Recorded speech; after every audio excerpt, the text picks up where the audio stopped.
When we last left you on our countdown of the Super Bowl era's most disappointing teams, we were looking at the 2020 New England Patriots. We promised a repeat franchise for our next entry, and as it turns out, we're getting the same franchise back to back for the first time. Before we get to that, let's take a quick look at C-Score.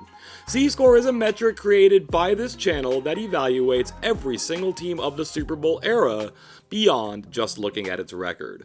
For a deeper explanation about how C-Score works, be sure to check out the description of this video. A quick look on how teams make it into this list. They start off with a season that brings forth a positive C-Score. They will then increase that score to beyond 15 the following season. Then in Season 3, their C-Score drops into the negatives, with this one serving as the disappointment. The larger the drop from Season 2 to Season 3, the higher that disappointment will rank. The New England Patriots went 9 straight seasons without a winning record, putting out some really bad teams in the process. Then came 1976 and a period of competitiveness. Then came 1981, getting themselves ranked here at number 18. Thank you for joining us today. Please be sure to like and share this video, subscribe to the channel, and ding that notification bell. It really helps out the channel. It's time to get started.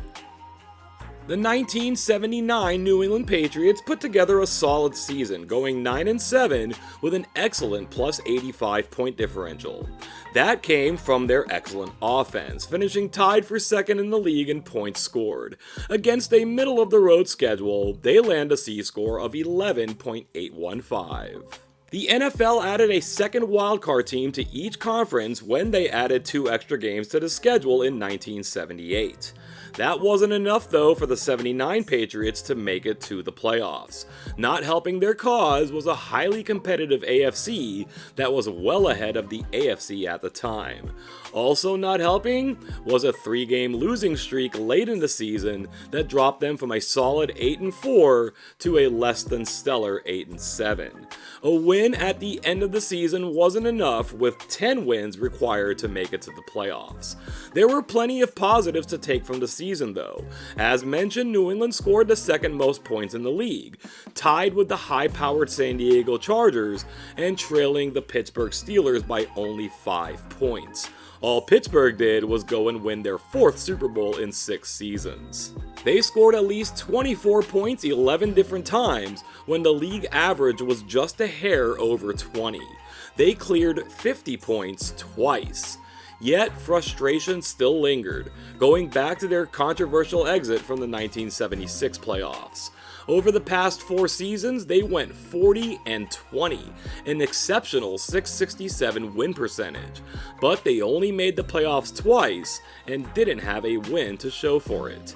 They had to believe that 1980 was their year to top the AFC East, get into the playoffs, then make some noise. They certainly had the team to do just that.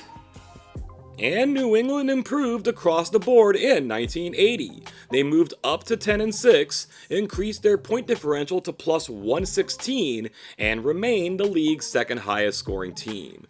Their schedule was just a little bit lighter, but their C-score signified a better team at 15.431. The Miami Dolphins, winners of the AFC East in 1979, saw a downturn in 1980. Yet the Patriots couldn't win the division, as it was the Buffalo Bills who rose from 7-9 to 11-5 that took the crown. The Bills had a fine season and deserve plaudits for their turnaround, but the Patriots were the better team on the whole. They looked great coming out of the gates, finding themselves at 6-1. They split their next 2, including a loss against the Bills, to remain a very healthy 7-2. In their next 5 games, the Patriots outscored their opponents 125-113, but they found themselves at 1-4 during that stretch. 2 of those losses were by 4 points, and 2 of them were by 3 points, including 1 in overtime. And just like that, the Pats were 8-6. They would win their final 2 games, including a defensive shutout of the Bills, but once again, they were short of the playoffs. 11-5 was the required record in the AFC this season, and one of the teams that claimed a wildcard spot, the Oakland Raiders, went on to win the Super Bowl. This was part of a bigger problem faced by the Pats all season long, going 9-2 in games decided by multiple possessions, but only 1-4 in their one-score counterparts. Their 441 points scored set a new franchise record. New England would make it to 5 Super Bowls and win 3 over the years before that record was finally broken, and all it took was an undefeated juggernaut in a higher scoring environment to do so. Also of note, future head coach Bill Parcells was on the coaching staff, and this was the team that gave him the nickname the Big Tuna. All that aside, 1980 officially marked a crossroads for the Patriots. The status quo was no longer going to do. They either needed to take that next step forward and legitimately challenge for a Super Bowl, or they were going to swirl downward. 1981 would tell that story. Swirl downward it is. Their point differential of -48 is more in line with a team closer to a 7-9 record. But the bottom line is that the Patriots dropped right back down to the bottom of the league at 2-14. The defense still wasn't doing much, their schedule wasn't getting any harder, and now their offense took a tumble too. It's the best 2-14 record ever put up by anyone in NFL history, but that C-score still sits in the dumps of disappointment at -12.42. That point differential was aided by the Patriots' 2 victories coming by margins of 16 and 28 points. It's also due in part to an 0-8 record in one-score games, 2 of those in overtime. They also lost 3 games by 1 or 2 points, but we'll revisit that little fact in just a moment. Of course, all of this means that they did lose 6 games by multiple possessions, which was as many as they had lost in the previous 3 seasons combined, so it wasn't all wine and roses in Foxborough. Their defense hadn't been stellar in either 1979 or 1980, but it was unquestionably worse this season. Perhaps some help along the defensive line would have helped. Well, they had it. In 1979, they found Bob Golick in the second round of the draft.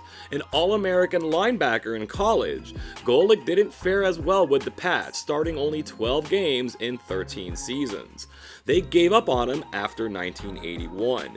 He landed in Cleveland, moved to the defensive line, and played 11 more seasons, racking up 3 Pro Bowl and 2 second-team All-Pro appearances. The next season, they found Steve McMichael in the 3rd round, yet another first-team All-American. After 6 games and no starts, he was released after 1 season. He moved to Chicago, played 14 more seasons, made 2 Pro Bowl, 2 second-team All-Pro, and 2 first-team All-Pro appearances. He was part of the greatest defense in NFL history with the 1985 Chicago Bears, and eventually found himself in the Hall of Fame. I think it's safe to say the Patriots could have used them both. With the first pick in the 1982 draft that they earned during this 1981 season, they went to the defensive line, selecting Kenneth Sims, a move that also didn't work out so well for them.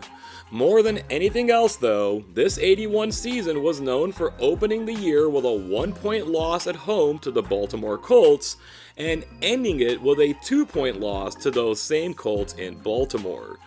Those Colts lost every one of their 14 games in between, setting a number of records for futility that still inspire awe.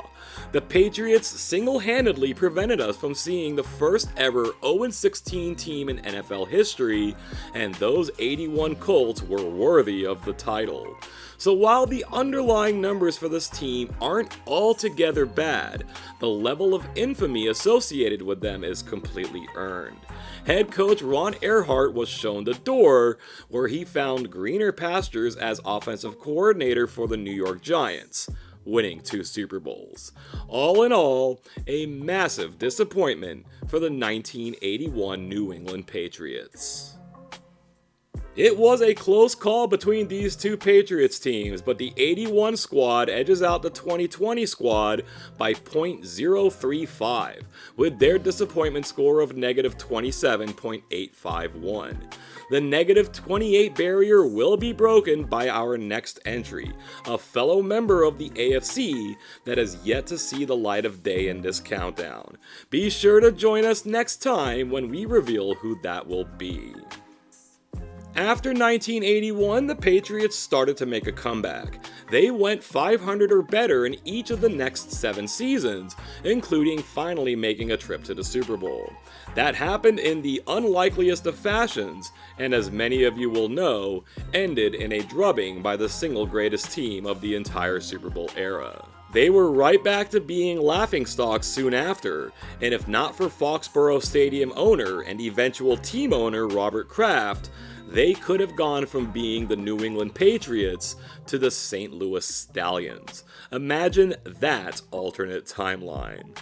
Let me know your thoughts about this Patriots team, this period in Patriots history, anything Patriots related, or anything else you may have on your mind right down there in the comments section below.